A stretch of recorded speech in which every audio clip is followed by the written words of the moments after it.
شیخ اعجاز احمد صاحب ایک ایسے ادارے میں کام کرتے ہیں جو کہ فی سبیل اللہ لاوارث لاشوں کے غسل اور کفن دفن کا انتظام کرتا ہے۔ وہ بتاتے ہیں کہ ہمارے پاس جو لاشیں آتی ہیں ان میں سے اکثر کے پیچھے کوئی نہ کوئی عبرتناک کہانی ضرور ہوتی ہے۔ آج میں آپ سے ایسی ہی ایک لاش کا واقعہ شیئر کرنا چاہتی ہوں جس میں آپ لوگوں کے لیے سبق ہے اور نوجوان نسل کے لیے نصیحت۔ جنوری 2018 کی بات ہے کہ ایک دفعہ ہلکی بارش ہو رہی تھی، سخت سردی کا موسم تھا۔ ہمیں سیال کوٹ کے ایک پوش علاقے کا بتایا گیا کہ وہاں بلدیہ کے ایک ڈبے کے پاس ایک لاوارث لاش پڑی ہے۔ ہمیں اطلاع پولیس کی طرف سے دی گئی تھی۔ پولیس نے وہ لاش اٹھا کر قانونی کارروائی مکمل کرنے کے بعد لاش ہمارے حوالے کر دی تھی۔ مرنے والا بھوک یا پیاس سے نہیں بلکہ ٹھنڈ سے مر گیا تھا۔ مجھے حیرت اس بات کی ہوئی کہ اتنے رئیس لوگوں کے بیچ میں ایک شخص اس وقت ٹھنڈ کی وجہ سے مر گیا۔ کسی کے ضمیر نے اس سے ملامت تک نہیں کی، کسی کے دل میں اتنا احساس یا انسانیت نہیں تھی کہ لاش پر کپڑا ہی ڈال دیتے۔ خیر ہوتی بھی کیوں، اگر انسانیت ہوتی تو مرنے والا شاید مرتا ہی نہ، کیونکہ اگر اس کو رہنے کے لیے کوئی گرم جگہ دے دی جاتی، گرم کپڑا اوڑھنے بچھونے کے لیے دے دیا جاتا، شاید وہ ٹھنڈ سے مرتا ہی نہ۔ خیر ہم نے لاش وصول کی پولیس والوں کی طرف سے بتایا گیا کہ لاش کے ورثہ کہیں ناردرن ایریا میں گئے ہوئے ہیں، ان کی واپسی 2-3 دن بعد ہے۔ ان تک پیغام پہنچانے کی کوشش کی گئی ہے لیکن ہم ناکام رہے۔ ساتھ ہی ہم کو ان کا رابطہ نمبر بھی دے دیا گیا اور کہا کہ آپ ان سے رابطہ کرنے کی کوشش کرتے رہیں، جیسے ہی آپ کا رابطہ ہو جائے تو ان کے کہنے کے مطابق لاش کے متعلق انتظامات کر دیں۔ ہم نے نمبر لے لیا اور کسی نہ کسی طرح ان سے رابطہ کر لیا۔ خیر ہم کو انہوں نے یہ تو نہیں بتایا کہ وہ ناردرن ایریا میں ہیں، لیکن انہوں نے یہ بتایا کہ وہ اس وقت گھر سے دور ہیں اور ان کو آنے میں 1-1.5 دن لگ سکتا ہے۔ انہوں نے ہم کو اپنا ایڈریس وغیرہ دے دیا اور بتایا کہ وہ کل شام تک آ کر لاش وصول کر لیں گے۔ ساتھ ہی انہوں نے ہمیں اپنے گھر کا ایڈریس بھی لکھوا دیا۔ ہم نے لاش کو سرد خانے منتقل کیا اور ان کا انتظار کرنے لگے۔ خیر 1 سے 2 دن گزر گئے لیکن وہ لوگ نہ آئے۔ ہم نے دوبارہ رابطے کی کوشش کی مگر اب ان کا نمبر مسلسل بند جا رہا تھا۔ ہم نے مزید 1 دن انتظار کیا مگر ان کی طرف سے کوئی رابطہ نہ کیا گیا اور نہ ہی ہمارا ان سے کوئی رابطہ ہو سکا۔ ہم لوگوں نے ان کے دیے گئے ایڈریس پر جا کر معلوم کیا تو پتہ چلا وہ فیملی تو کل ہی کینیڈا منتقل ہو گئی ہے۔ ہماری حیرت کی کوئی انتہا نہ رہی کہ وہ لوگ کیسے بے حس لوگ ہیں، لیکن پھر میرے دل میں خیال آیا کہ کہیں ایسا نہ ہو کہ ہم لوگ غلط ایڈریس پر آ گئے ہیں۔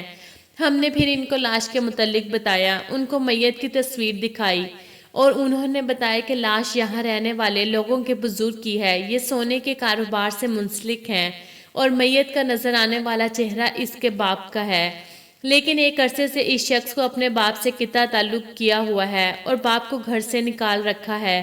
اس کا باپ اکثر اسی گلی میں آتا رہتا ہے اور اس کو منانے کی کوشش کرتا رہتا ہے، لیکن اس نے اپنے ملازمین سے کہہ رکھا ہے کہ اگر اس کا باپ اس کے گیٹ کے قریب بھی آئے تو اس کو دھکے دے کر یہاں سے دور کر دیا جائے، اور شاید اسی رات بھی اس کا باپ یہاں آیا ہوگا اور اس شخص نے ملازمین کے ذریعے اپنے باپ کو دھکے دے کر یہاں سے باہر پھینکوا دیا ہوگا۔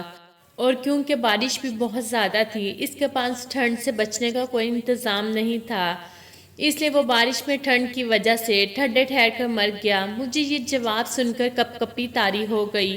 وہ کپ کپی ٹھنڈ کی وجہ سے نہیں بلکہ خوف خدا کی وجہ سے تھی، اور میں سوچ رہا تھا کہ اس شخص کا کیا انجام ہوگا جس نے اپنے باپ کو اس طرح ذلیل و رسوا کر کے اس دنیا سے رخصت کر دیا۔ خیر میں واپس آیا اور اپنے عملے سے کہا کہ لاش کی تدفین کا انتظام کیا جائے اور نماز جنازہ کا اعلان کر دیا جائے۔ یوں میں نے نماز جنازہ کروا کر لاش کو دفن کر دیا اور بعد میں اس بات پر تحقیق جاری رکھی کہ آخر ایک بیٹا اپنے باپ سے اس طرح متنفر کیوں ہو گیا۔ تقریباً 4 ماہ کے تگ و دو کے بعد مجھے سارے حقائق ملے کہ وہ شخص مر چکا ہے، اللہ تعالیٰ اس سے راضی ہو۔ وہ پولیس کا ملازم تھا اور انتہائی زیادہ رشوت خور تھا۔ اس کی عادت تھی کہ ایسے بے گناہ لوگوں کو پکڑ کر تھانے لاتا جن کو قانون کے بارے میں اتنا علم نہیں تھا، ان پر جھوٹے کیس درج کرتا، ان سے تگڑی رشوت وصول کرتا اور پھر ان کو چھوڑ دیتا۔ لوگ اسے اپنے گھر اور گھر کا سامان بیچ کر بھی رشوت دیتے تھے، جو رشوت نہیں دے سکتے تھے وہ لوگ اسے اپنی استعمال تک نیلام کرنے کی اجازت دے دیتے تھے کیونکہ لوگوں پر اتنا ظلم کرتا تھا۔ اس حرام میں سے وہ حصہ اور لوگوں کو بھی دیتا تھا۔ وہ بہت کچھ اس نے اپنی اولاد کے لیے چھوڑ رکھا تھا جو آج اس کو لاوارث مرنے کے لیے چھوڑ گئی تھی۔ یہی اولاد جس کے لیے اتنے گناہ کیے تھے، اس اولاد نے اسے گھر سے دھکے دے کر نکال دیا تھا۔ وہ سڑک پر پڑا لاوارث ٹھٹر کے مر گیا اور کسی شخص کو اس کی حالت پر رحم نہیں آیا جس طرح اس کو خدا کی مخلوق پر رحم نہیں آتا تھا۔ اور وہ اولاد جس کے لیے اس نے حرام طریقے سے اتنا مال جمع کیا تھا، اتنی دولت جمع کی، آج وہی اولاد سے اس جمع کیے گئے مال و دولت پر عیاشی کرنے کے لیے کینیڈا منتقل ہو گئی تھی۔ مگر افسوس کہ اس کی اولاد کے پاس اسے کفن دفن کے لیے بھی پیسہ نہ تھا۔ اس واقعے کے ذریعے میں لوگوں کو یہ سبق دینا چاہتی ہوں کہ آپ جتنا حرام کماتے ہیں اس کی آپ کو ضرورت نہیں ہوتی، بلکہ آپ اپنی نسلوں کے لیے چھوڑ کر مر جاتے ہیں، اور وہی آپ کی آنے والی نسلیں وہ پیسہ حرام کاریوں میں لگا کر آپ کے لیے مزید گناہ کا سبب بن جاتے ہیں۔ اور یقین کریں ان لوگوں کے پاس آپ کو کفن تک دینے کے لیے پیسے نہیں ہوتے۔ یہ نہیں ہے کہ وہ اتنے غریب ہو چکے ہوتے ہیں، بلکہ وجہ یہ ہے کہ ان کو یہ سب کچھ فضول لگتا ہے۔ آپ نے ان کی پرورش ہی ایسی کی ہوتی ہے، انہیں کسی چیز کی کوئی قدر نہیں ہوتی، چاہے وہ پیسہ ہو یا رشتہ یا پھر کچھ بھی ہو۔ ان کے سب کچھ حرام طریقے سے کمائی کی دولت پہ عیاشی کرنا ہی ہوتا ہے، اور وہ وہی کرتے رہتے ہیں۔ دوستو، میری ویڈیو اچھی لگی ہو تو پلیز میرے چینل کو سبسکرائب کر کے ویڈیو کو لائک کر دیں۔